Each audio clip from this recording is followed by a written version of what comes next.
Vamos a discutir o a conversar con tres destacados economistas dominicanos sobre una propuesta del presidente Luis Abinader en el discurso que pronunciara el país el pasado lunes con motivo del primer aniversario de la ascensión de su gobierno, el 16 de agosto del año pasado, donde propuso una serie de reformas, 12 en total, incluyendo una reforma fiscal y una reforma de la Constitución de la República, pero también habló de la necesidad de que el país se involucre en un diálogo con todas las fuerzas políticas, la sociedad civil y todas las fuerzas vivas de la República Dominicana para reorientar la marcha de la República.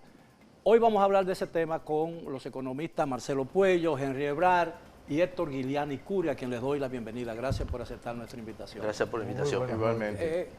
Mucha gente se pregunta, con sobrada razón, ¿existe un ambiente real para que lo propuesto por el presidente de la República, especialmente en lo que tiene que ver con un diálogo de todas las fuerzas políticas y sociales del país, pueda realmente realizarse en un ambiente con posibilidades de que se llegue a algún lugar?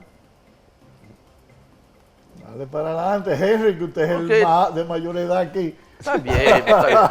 Belleza antes de edad, entonces. Vamos. Además es el único que tiene barba aquí. Sí, entonces, vamos. Vamos a tirarnos al ruedo. Entonces, mira.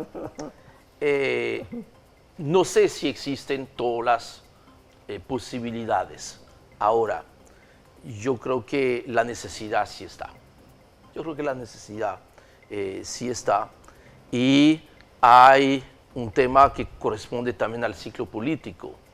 Ya se fue un año de los 4 años, básicamente atendiendo temas relacionados principalmente con el tema del COVID.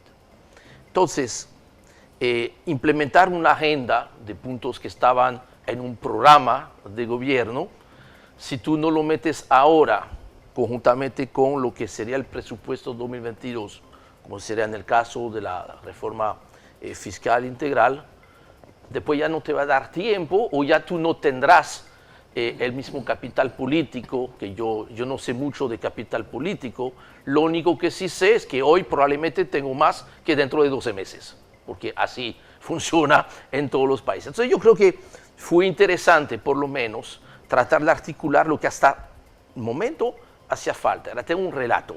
La República Dominicana necesita una agenda de transformación al igual que se hizo hace 30 años atrás.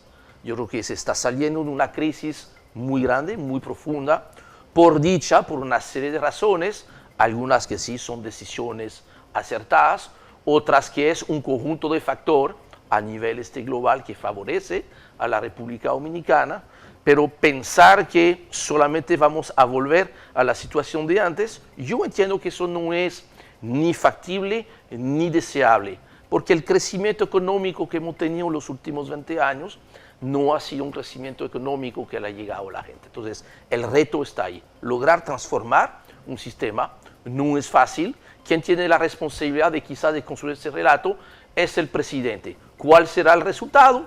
Veremos dentro de unas semanas, dentro de unos meses. Pero yo creo que fue quizás el mejor momento para hacerlo es ahora, porque yo creo que después habría que esperar quizás 3 años para volver a intentar. ¿Qué opinan ustedes dos? Marcelo. Bueno, a mí me parece que justamente el capital político hay que aprovecharlo para tratar de implementar las reformas estructurales. Lo que, a mi juicio, dentro de este contexto que plantea Ebrard es, ¿cuál de las diferentes propuestas de reforma sería ahora mismo fundamentalmente la prioritaria? Y yo pienso que yo comenzaría fundamentalmente con la reforma fiscal integral, porque sin la obtención de los ingresos es indispensable. Tú no puedes financiar además actividades productivas y los sectores sociales y tener una política distributiva. Evidentemente que la misma pandemia obliga necesariamente a compensar recursos que se han evidentemente comprometido. Por ejemplo, un destacado economista recientemente planteaba que el total de los ingresos son 623.000 millones de pesos. Pero solamente en los intereses de la deuda de amortización, ahí se van 303.000 millones de pesos. Entonces, después tú tienes comprometido con 4% de educación, más o menos algunos 180.000 millones. Y luego te quedan 107.000 millones para el asunto de la salud pública con la pandemia. Entonces, si no consigue los recursos adicionales, ¿cómo podemos utilizar un proceso de estructura productiva, cambio en el sector productivo? y atender ese compromiso social. Pero ¿de dónde saldrán esos nuevos recursos? Eso sería lo que yo planteo es prioritariamente dentro del contexto de la reforma fiscal integral. Ahora, hay una serie de datos y procesos que se están dando, por el caso de la modernización de las aduanas, el caso, por ejemplo, de los expedientes de la electricidad, el agua, la seguridad social. Ya de eso depende de la capacidad de negociación que tengan los sindicatos y los empresarios para poner su punto de vista sobre estos temas, que son un poco complejos. Porque hay procesos que se han venido dando a través de la raíz del CAFTA, hay una serie de reformas institucionales que fueron obligadas por el compromiso del tratado. El empresario dominicano generalmente no está habituado a tomar iniciativas para reformas estructurales. Eso tiene que ser un papel del presidente o con un equipo realmente bien articulado que ejerce un liderazgo puntual. Porque todo comienza con la reforma y modernización del Estado, que comenzó de la época de la reforma de los años 90 y luego entonces con Leonel Fernández se profundizaron. El gobierno quiere hacer una nueva estructuración de toda la República, es decir, nada de lo que se hizo antes parece tener valor. Por eso yo digo que dentro del contexto del que se plantea este diálogo, veremos cómo las fuerzas políticas que ahora mismo están convocadas defienden sus puntos de vista de cosas que ellos han iniciado, cuáles tienen continuidad y cuáles necesitan ser reformuladas. Ahora, licenciado Giuliani, el esfuerzo que el gobierno tendrá que desplegar para empujar todas esas propuestas, puede agotar la capacidad del Estado para dedicarse a los asuntos apremiantes que tiene el país en este momento, la economía, el sistema sanitario, etcétera, etcétera. Mira, precisamente hay un economista de MIT que murió hace años, Rudy Dornbush, que decía que Latinoamérica son países de leyes estrictas y aplicación laxa. Y la República Dominicana, como decía el presidente Balaguer, la Constitución es un pedazo de papel, pero lo mismo las leyes. Entonces, yo creo, a mí me da la impresión de que el presidente de la República se está concentrando en plantear reformas cuando en realidad hay los principales problemas que aquejan a la población dominicana y particularmente, vamos a suponer, voy a comenzar por la clase media, se pueden resolver a través de acciones puntuales. Toma el caso el tiempo y los recursos que gastó el gobierno anterior en el pacto eléctrico. Pero en realidad el problema del pacto del sector electricidad es la caja. La caja son las distribuidoras. Y el problema de la distribuidora es principalmente en los barrios donde hay redes vulnerables, donde se pierde y no se cobra la mayoría de la electricidad. ¿Qué le impedía al gobierno hacer eso? Nada. Pero entonces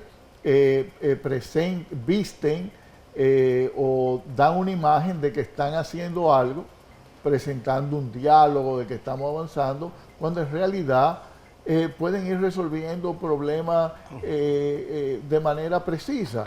Y te voy a poner el caso, vamos a suponer un circuito donde se pierde mucha electricidad, ponte Cristo Rey, para decirte, o se perdía antes. Básicamente, tú puedes tener como objetivo que yo lo que voy a hacer aquí es que voy a cobrar la luz, voy a impedir que se la roben, ¿no? Y para eso voy a hacer inversiones en redes bien robustas. Tú puedes hacer eso. Y también después decir, bueno, ahora yo voy a ajustar precios y a focalizar el subsidio. Y eso no necesita de leyes. Entonces, Entonces, lo que usted quiere decir, licenciado, es que el gobierno no necesita de ciertas reformas para resolver los problemas nacionales. No lo necesita. Vamos a suponer, ustedes mencionaban la reforma, que el gobierno no tiene recursos. El presidente Abinader estaba diciendo que la deuda se absorbe el 60%, que las amortizaciones, ¿cuál fue? Sí, el 60% de los recursos. Y básicamente... ¿Y ese es realmente el costo de la deuda? Bueno, mira lo que pasa. Vamos por parte. El gobierno ahora mismo tiene un superávit fiscal y no tiene necesidad de recursos. Dirán, bueno, las inversiones se han caído. Las inversiones se han caído, pero también los programas de prestaciones sociales van a retornar a su ritmo normal, que eran 4.000 o 5.000 millones mensuales, que ahora están por 7.000 u 8.000 y que durante la pandemia estaban por 20.000 millones. Entonces tú puedes recanalizar muchos de esos recursos hacia otras áreas.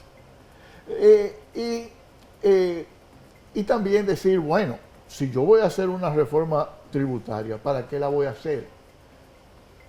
Yo no he visto que el gobierno ha dicho, bueno, tú hablaste de redistribución de ingresos, pero toma el caso de educación, que probablemente es el mecanismo de mayor impacto a mediano y largo plazo en redistribuir el ingreso. El 4% de la educación es un 4% desperdiciado. Entonces, ¿por qué tú no miras a ese 4% y dices, no, espérate, yo voy a comenzar a invertir recursos en base a rendimiento que me dé el sector y en base a ciertos programas? Entonces, yo puedo deducir que, en opinión de ustedes, si comparten ese punto de vista, que el gobierno se está involucrando en una tarea estéril, que no es necesario para resolver los problemas. Y que además esa discusión puede, creo yo, según opinan algunos politólogos, puede incrementar el nivel de crispación política que heredamos de la campaña electoral pasada y que todavía gravita sobre el ambiente político, ¿no? Mira, yo creo que fue un tema también comunicacional, porque estoy de acuerdo contigo.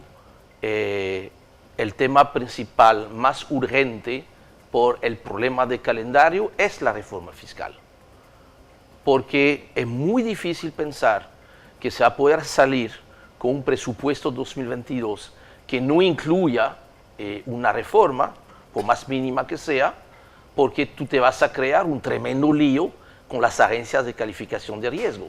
Y eso sería fatal para el país. Pero un país que es superavitario no tiene por qué tener problemas con la agencia de calificaciones de riesgo. Es un país que no tiene inflación, que no tiene problema de balanza de pago, que no tiene un problema fiscal. ¿Cuál es la justificación? Superavitario en el informe a junio. La proyección, el presupuesto modificado que fue aprobado por el Congreso, elevó de 145 a 210 mil millones de pesos el déficit para el año 2021. O sea que no podemos hablar de... Ojalá hubiese un superávit fiscal, ahí estamos todos festejando eso. ¿Qué representa ese déficit del PIB?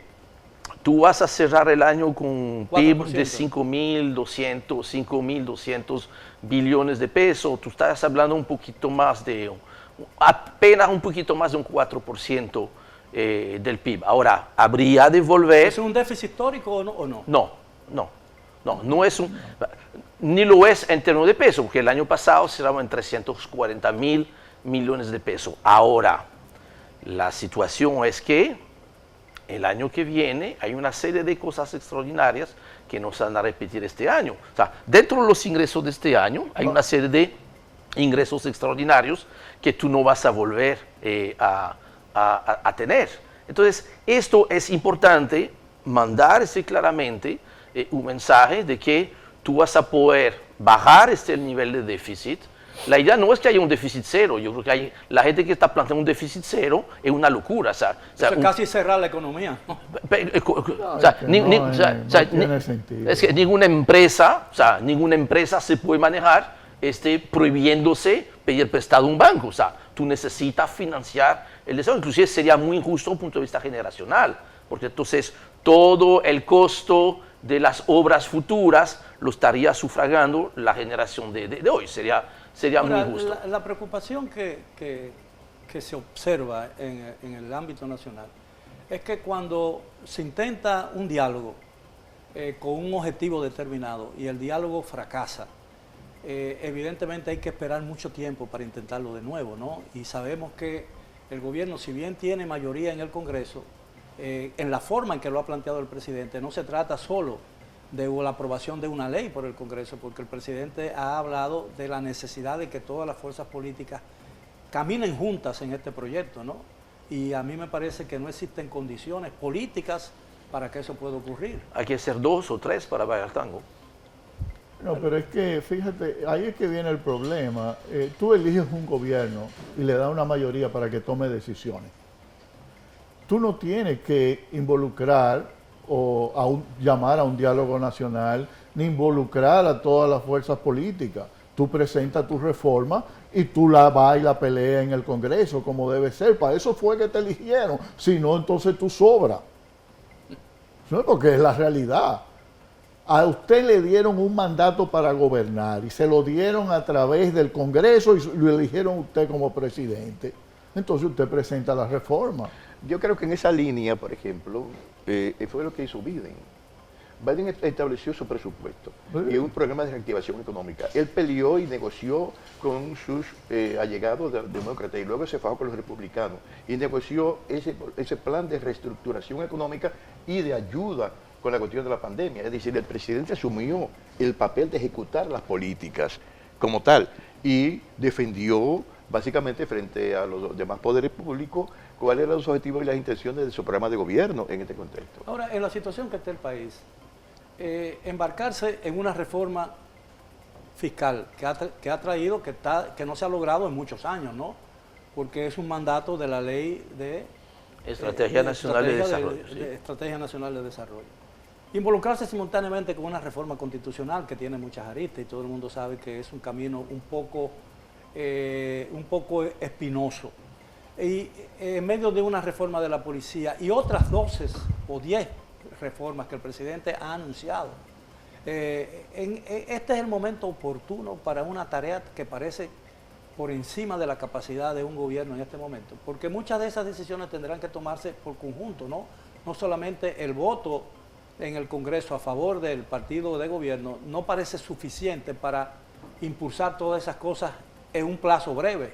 No estaría asumiendo el presidente de la República un riesgo muy grande de recibir una derrota política que pueda erosionar la imagen suya en el resto de la sociedad. Para mí, de nuevo, el tema es que yo no imaginaba, y creo que nadie imaginaba, que el presidente solamente hablara de la reforma fiscal el martes por la noche. O sea, Pero tenía que hablar de otros temas, o sea, empaquetar esto dentro de una visión un poquito más de conjunto. Inclusive, vamos a estar claros, o sea, la reforma del agua, la ley del agua lleva 30 años. Durmiendo en el Congreso. O sea, durmiendo, despertándose, pero sin avanzar. Yo creo que ahí sí efectivamente, producto de lo que se está agendando, vamos a finalmente poder aterrizar esto, pues enhorabuena. Yo no creo que ahí la intensidad de lo que haya que discutir es tan grande quizás como en otros temas. De las 12 reformas, hay 6 que realmente son reformas sectoriales nada más, que no son grandes reformas. Las otras 6, hay 3 que tienen que ver con la organización del Estado, esas sí son más complicadas desde el punto de vista político. Hay la reforma de la seguridad social, que no es una, realmente ahí son 3 reformas dentro de eso, porque si hablamos de la seguridad social, hay que hablar de pensiones, y aquí no hay pensiones dignas porque no hay salario digno. 2, hay que hablar de la salud, y 3, hay que hablar del seguro de desempleo. Y todo el mundo está claro que hablar del seguro de desempleo es tocar un tema que nadie ha querido discutir, que es el tema de la cesantía. Bueno, Pero tómate el caso del agua. Vamos a ver. ¿Cuál es el problema fundamental ahora mismo aquí del agua? 1, los escapes, ¿ok? Las fugas de agua en las tuberías de todas las ciudades de la República Dominicana. el abuso en el consumo. El no cobro. Sí.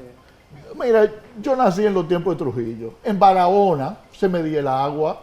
Entonces, a través de los años, los medidores han ido desapareciendo. Es más, los medidores existen y lo que te están cobrando es un monto fijo. Bien, si me lo permiten, tenemos que hacer una breve pausa, pero antes quiero señalar, con relación al tema del agua, que el problema reside que una parte importante de la población, por el discurso político, piensan o creen que la electricidad y el agua son bienes sociales y no bienes económicos. Vamos a hacer una pausa, regresamos después de ella, continúen con el debate de la semana. Bien, estamos de regreso en el debate de la semana. Hoy tenemos a 3 economistas, el licenciado Héctor Guiliani Curi, Henry Ebrard y Marcelo Puello, y estamos hablando sobre la propuesta presidencial de embarcar el país en varias reformas, incluyendo una reforma fiscal integral y tributaria, naturalmente, y una reforma constitucional que ha despertado muchas críticas inmediatas. Al final del segmento anterior, el licenciado Guiliani Curi hablaba sobre la manera de resolver, sin necesidad de reforma, problemas tan básicos como el tema del agua y de la electricidad. Entonces, y yo soy un optimista en el sentido de que yo veo, cuando yo veo un vaso al medio, yo digo, oye, está al medio, no hay que se está vaciando, ¿no? Pero no, hay que echarle un poco. ¿No? Hay que echarle un poco. Entonces, el gobierno tiene la mitad del problema resuelto en Arroyo Hondo, en todas las partes hay medidores. Bueno, vayan y léanlo. Cooperen con los hogares de cómo reducir los escapes entonces dentro del hogar. ¿Cuál problema es el que le queda? El problema que le queda es el de los barrios.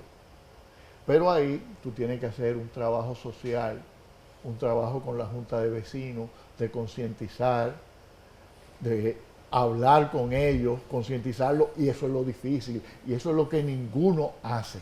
Bueno, pero el presidente de la República ha reiterado, y la verdad es que lo hace, que en cada viaje al interior se reúne con las juntas de vecinos de los barrios, y yo creo que ningún otro presidente había hecho eso. Esto no es un problema del presidente de la República, esto es un problema de un trabajo sistemático, como se hacía, por ejemplo, Edesur, cuando Celso era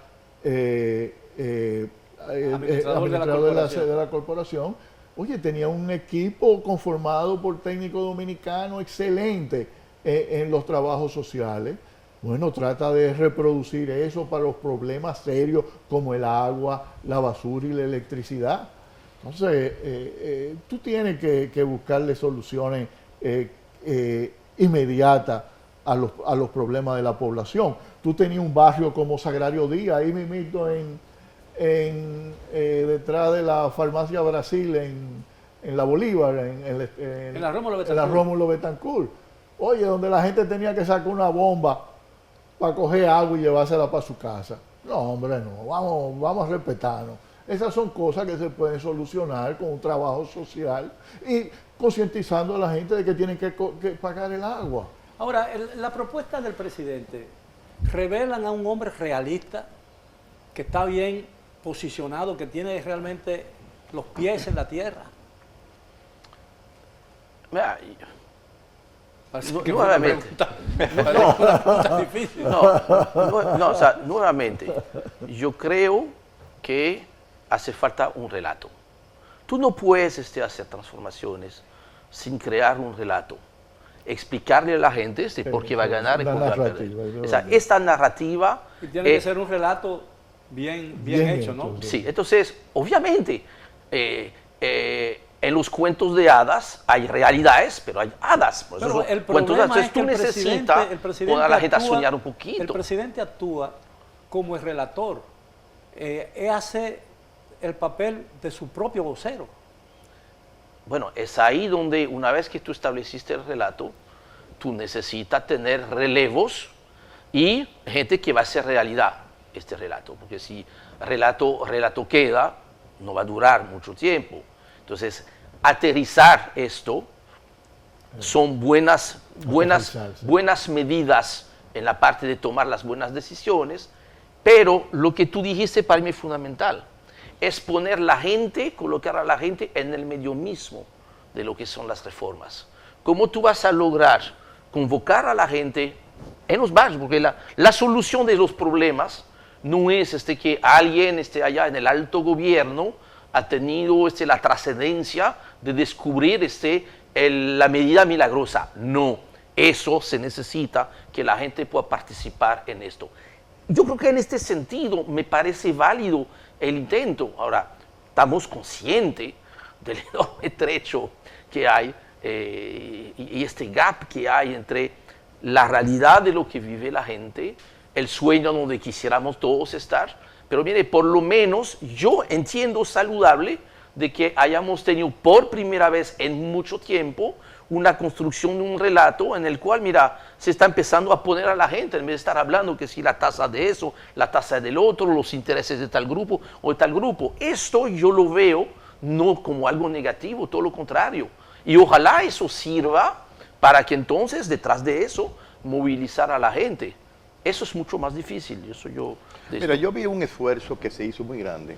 Cuando se planteó la Estrategia Nacional de Desarrollo, se identificó básicamente a nivel sectorial y a nivel global cuáles eran los problemas fundamentales de los sectores. Ahora, tú hablabas de la educación de calidad, 4% que se lleva un montón de dinero. Bueno, pero ¿por qué no articular la educación técnica, la economía digital que el empresario habla? Necesitamos un proceso de digitación de los procesos productivos, cuarta revolución industrial. ¿Por qué no articular esos programas con el sector privado, Infotec, para mejorar la calidad de la educación técnica? Básicamente. En el caso de leyes que existen y se están desarrollando, las compras gubernamentales, ¿qué es lo que necesitamos? Llevar los reglamentos y ser más imperativo en la competitividad de los concursos y hacer todas las cosas con transparencia. Ahí está la transparencia, ahí están las normas y las leyes cuando se habla de la desburocratización del Estado.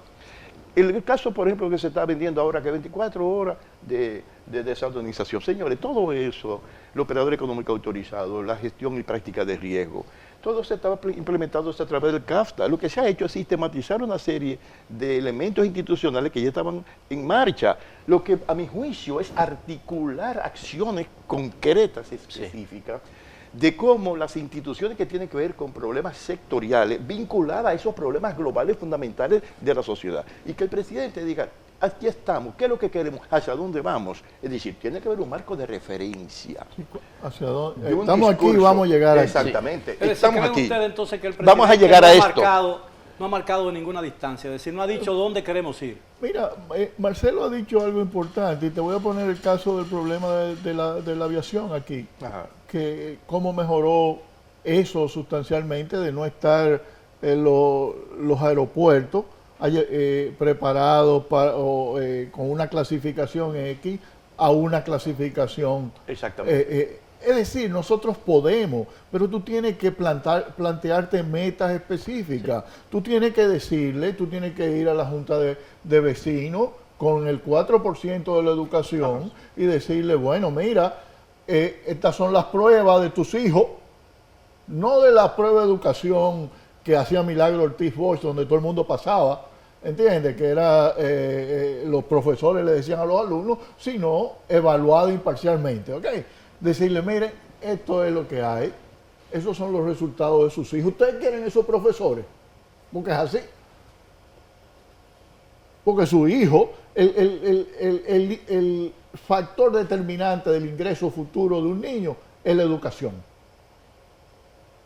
Eso es lo que va a determinar su futuro. Entonces, ¿usted quiere que sea un mal profesional? Un mal profesional o que se muera de hambre? ¿O quiere que sea un profesional competente? ¿Usted quiere esos profesores? Ah, no, entonces vamos a buscarlo de otra parte. Entonces, la política global del gobierno dominicano está mal orientada. Bueno, yo lo que quería decir era fundamentalmente que esa política global no se sienten en los ministros que tienen la capacidad y la responsabilidad política de establecer los mecanismos estratégicos hacia dónde hay que dirigir las políticas sectoriales. Por ejemplo, yo cuando llegué a Industria y Comercio como viceministro, ahí no existía un viceministerio. ¿Qué sucede? El Consejo de Zona Franca es el papel promotor de inversiones y promotor de exportaciones, pero ellos no pueden establecer marcos estratégicos y objetivos estratégicos. Eso ya entra en el campo político. Gobierno, ¿no? Y corresponde al ministro de decir hacia dónde queremos ir. Vamos a encadenamiento productivo por aquí. Vamos a articular la cadena de valor agregado con la zona franca por aquí. Existen en el mundo tantos países que tienen estas condiciones. Entonces vamos a modernizar los puertos en función de la capacidad potencial de exportaciones en este sector. Eso para decir un ministerio. Pero yo no he oído hablar al ministro de Agricultura. ¿Cuáles son los planes estratégicos del ministro de aquí a 4 años? El café. Exacto. Oye, coge el café. Colombia tenía los mismos problemas que la República Dominicana con la roya y los resolvió. Oye, nosotros tenemos 20, 30 años con la roya acabando y 20 ministros que ninguno ha resuelto nada. Entonces, tú tienes que preguntarte eso. Bueno, Y ahora con el tema de la organicémonos, ¿no? La peste africana porcina, ¿no? Que realmente ha creado un problema y ha agravado la situación de muchas personas aquí en las zonas urbanas y rurales, porque prácticamente dicen que el cerdo es la alcancía de los campesinos, ¿no? Ahora bien, maneja el gobierno dominicano, el presidente Abinader, realmente y efectivamente la economía dominicana la maneja bien. ¿Tiene base las seguridades que ha dado el presidente de la República de que la economía está aceleradamente recuperándose? ¿O es incierto esa afirmación? Bueno, hay que ir a las cifras. La economía se ha recuperado, eso es una cuestión de presentación.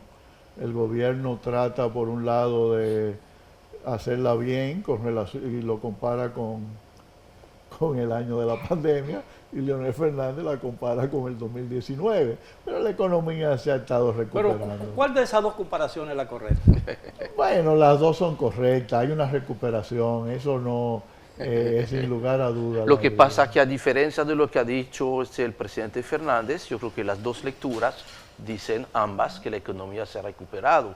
Las últimas 3 ruedas de prensa del gobernador del Banco Central, por eso él se reaccionó, siempre ha mostrado el crecimiento no versus el 2020, porque oye, cualquier desempeño, por más mediocre que tuviéramos este año, estaríamos mejor que el año pasado. Entonces, la única comparación para mí válida es la que ha hecho el gobernador del Banco Central versus el 2019. La cosa es que no se deben al gobierno, ¿ok? No se deben al gobierno, la recuperación se debe al sector privado que se recuperó con el gasto, producto del ahorro de la pandemia y producto de las obras atrasadas que tuvieron paralizadas por todo ese tiempo y que ahora comenzaron. Pero debía haber un motor que le empujara, y ese es el gobierno, ¿no? En la política fiscal ni la política monetaria fueron los motores, ¿ok?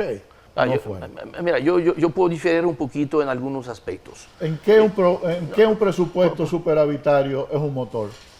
Pero ¿cuál presupuesto superavitario? Hay un presupuesto superavitario. Vamos a cerrar este año con un déficit de 210 millones de pesos. Tú dices, vamos a cerrar, ahora mismo es superavitario. Pero, oye, mira, en todas las administraciones anteriores siempre se reflejaba un gasto de capital atrasado porque ni siquiera se registraba.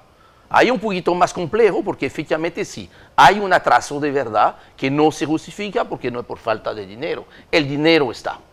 El dinero está para hacer las obras. Y es cierto que el problema principal, el defecto principal de cómo se ha ejecutado la economía este año ha sido precisamente este. En eso sí estoy de acuerdo contigo, el atraso profundo en la reducción del gasto de capital. Eso es una mala noticia. Eso no fue lo que dijo el presidente de la República en su discurso. El presidente dijo que se han iniciado y están en marcha más de 400 obras.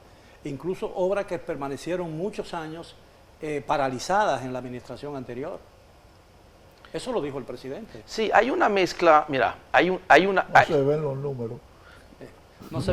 Es que Entonces el presidente mintió. No. Los números no están y me parece que ellos no están leyendo su propia estadística. Miguel, eso está muy claro. El último informe de la Dirección General del Presupuesto a junio y a julio, que ya acaba de salir, demostraba que efectivamente a junio apenas había ejecutado el 20% del presupuesto total del año en gasto de capital. En la economía?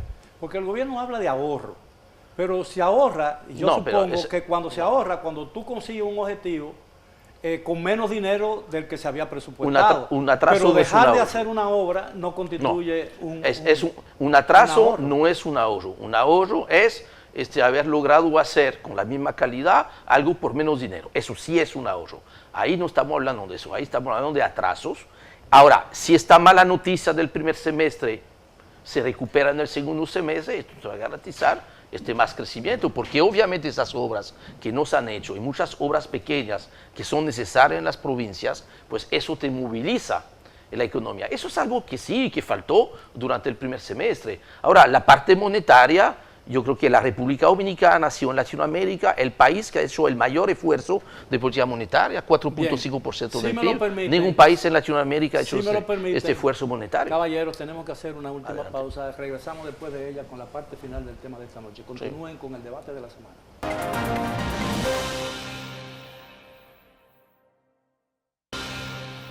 Bien, estamos de regreso. ya en la parte final del debate de la semana, con la participación de 3 destacados economistas, Marcelo Cuello, Henry Ebrard y Héctor Guiliani Curi, que frecuentemente es un participante de este programa. Bueno, yo creo que vale la pena considerar si todas las medidas que ha anunciado el gobierno de la República podrían ejecutarse. Es decir, mucha gente me pregunta, creyendo que uno tiene respuesta para todas las inquietudes, en el sentido de que ¿por qué en un momento como este el gobierno no diría yo, no espacia todas esas medidas? ¿Por qué tiene que hacer todas esas juntas? Una reforma fiscal con una reforma constitucional podrían empantanar al gobierno dominicano en la discusión que eso puede producir, ¿no lo creen ustedes? Mira, oye, es como en las películas, ¿no?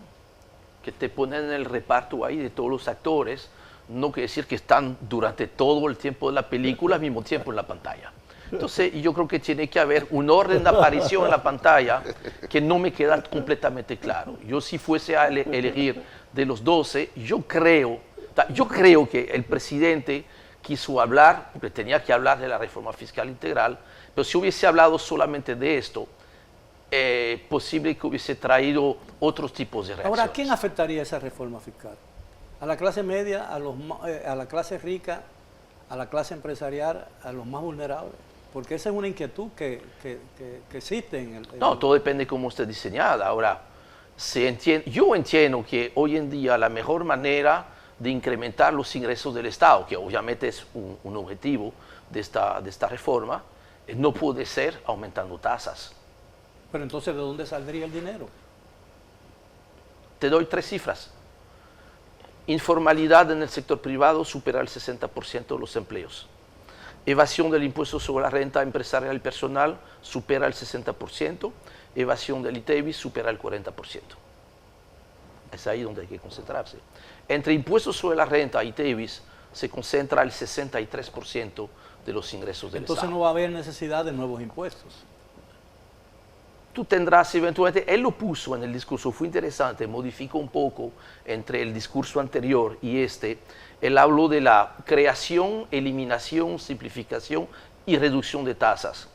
Hay mucha presión desde fuera por algunos compromisos internacionales que asumió la República en cuanto al cambio climático, el tema de la economía digital, donde tú puedes pensar eventualmente poner algunos periquitos, pero eso no recauda mucho.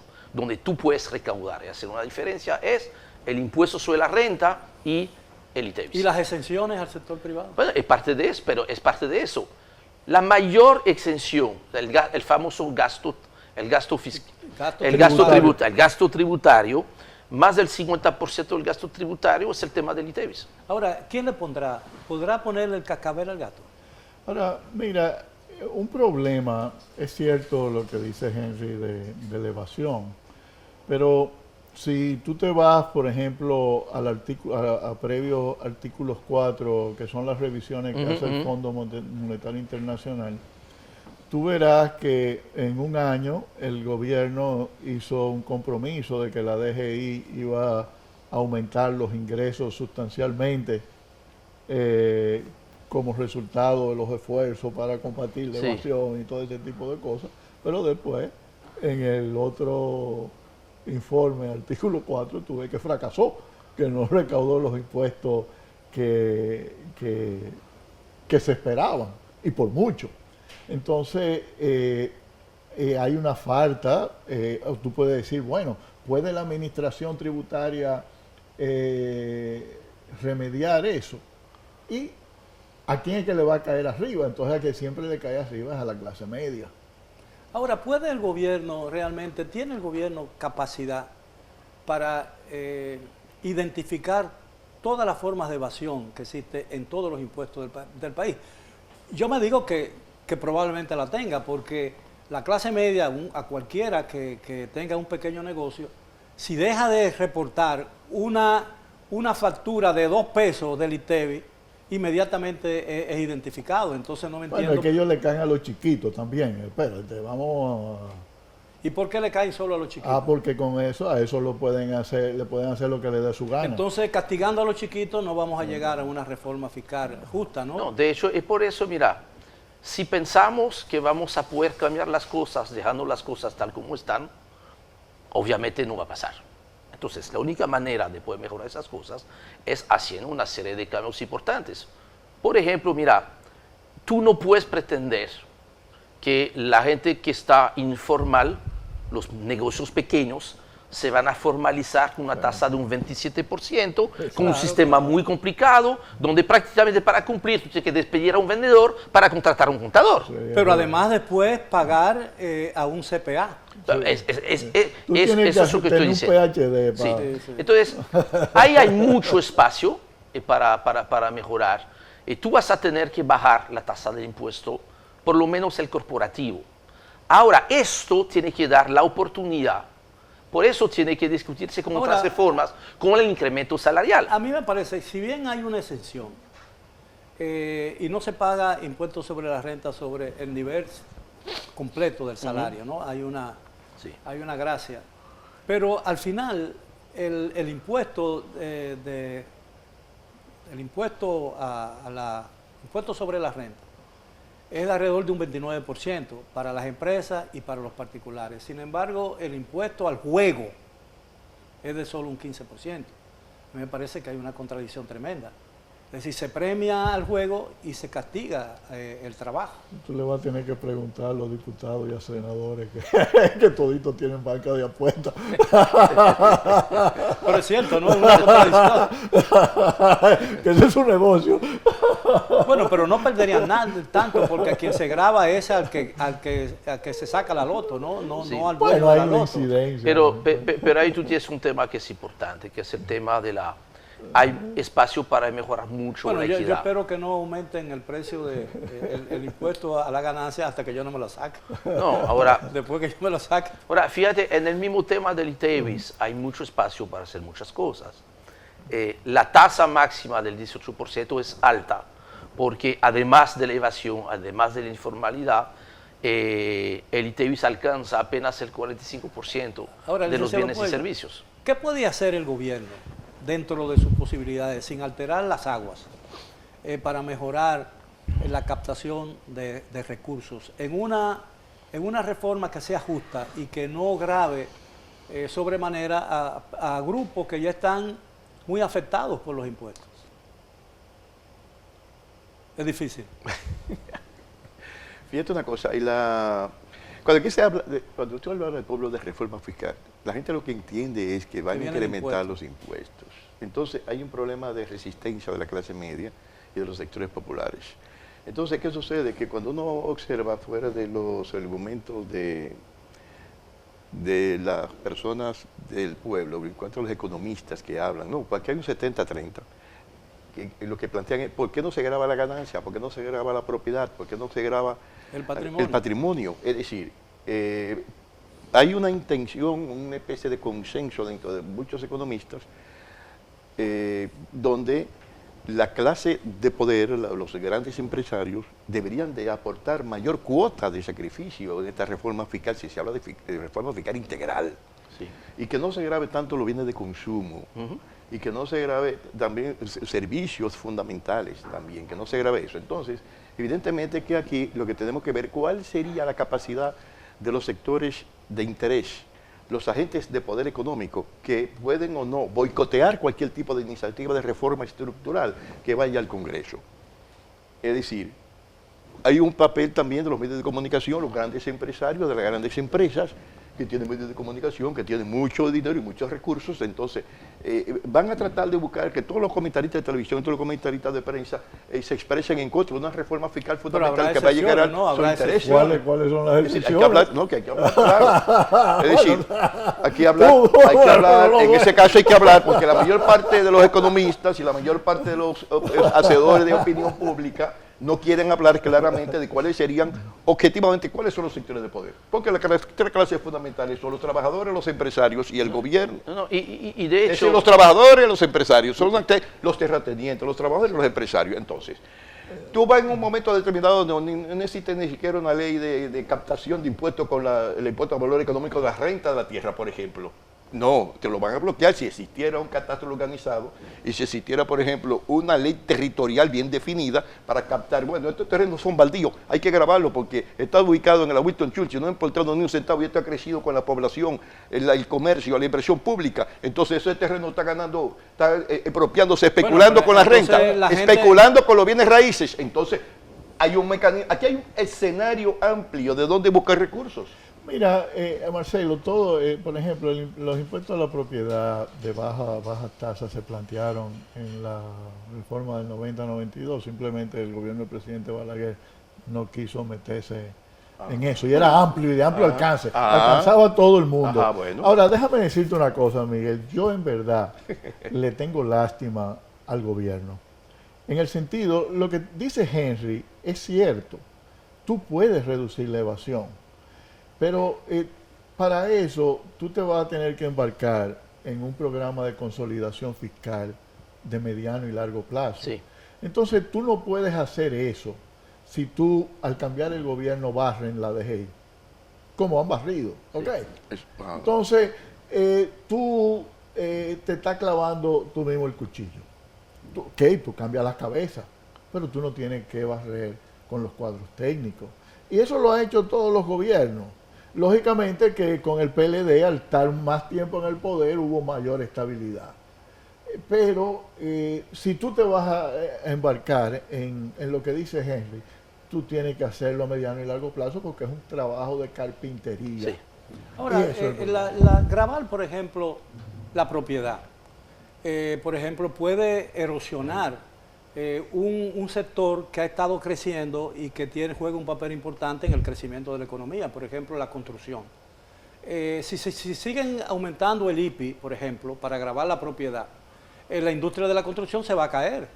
Bueno, pero es que también, déjame decirte, es injusto que hay un IPI aquí para los ciudadanos y entonces en el turismo vamos a respetarnos, vamos a organizarnos. Bueno, ¿no? Exactamente, por eso que tiene que ser medir todo el mundo con justicia. No, y ahí es importante, de nuevo, las medidas son importantes, pero más importante es el relato. O sea, tú tienes que lograr empaquetar todo eso dentro de un relato que evite que cuando salgan las propuestas pase lo que tú estabas describiendo, que termina que aquí los que más defienden los intereses de los ricos son los pobres. Ahora, los movilizan, salen a la calle a protestar contra medidas que no les afectan. Leí hace muchos años, en mi época de universitario, de que la verdadera, el impuesto más justo es aquel que pone a pagar a cada quien lo que puede pagar. ¿Entiendes? Lo que esté en función de su capacidad contributiva, como lo plantea la Constitución. Exactamente. Pero es que mira, nos queda 1 minuto y medio. Está bien. Bueno, ok, yo voy a, por ejemplo, los impuestos a la propiedad. Tú tienes personas como yo, como cualquiera, que construyó una casa hace 30 años. ¿Cuánto costó esa casa? ¿Cómo tú la vas a revaluar? ¿La vas a revaluar a llevarla a un precio de mercado de la noche a la mañana con una persona que está probablemente ya o que está en retiro? ¿O tú lo vas a hacer gradualmente? Porque déjame decirte, el problema con estos tigres es que quieren resolver el problema del gobierno, el 2%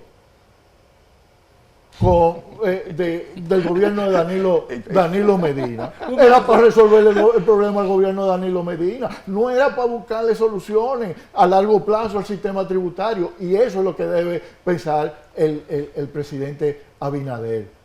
Quiero resolver esto en el mediano y largo plazo, pues entonces embarcarse en un programa de fortalecimiento institucional y de estabilidad de la DGI. Bueno, ahí está el relato. Caballeros, el tiempo se nos agotó, desgraciadamente. Ha sido una conversación muy amena que plantea soluciones y esclarece muchos temas que seguramente agradecerán los amigos televidentes del debate de la semana. Ha sido todo por hoy. Los esperamos el próximo sábado para otro programa similar. Hasta entonces.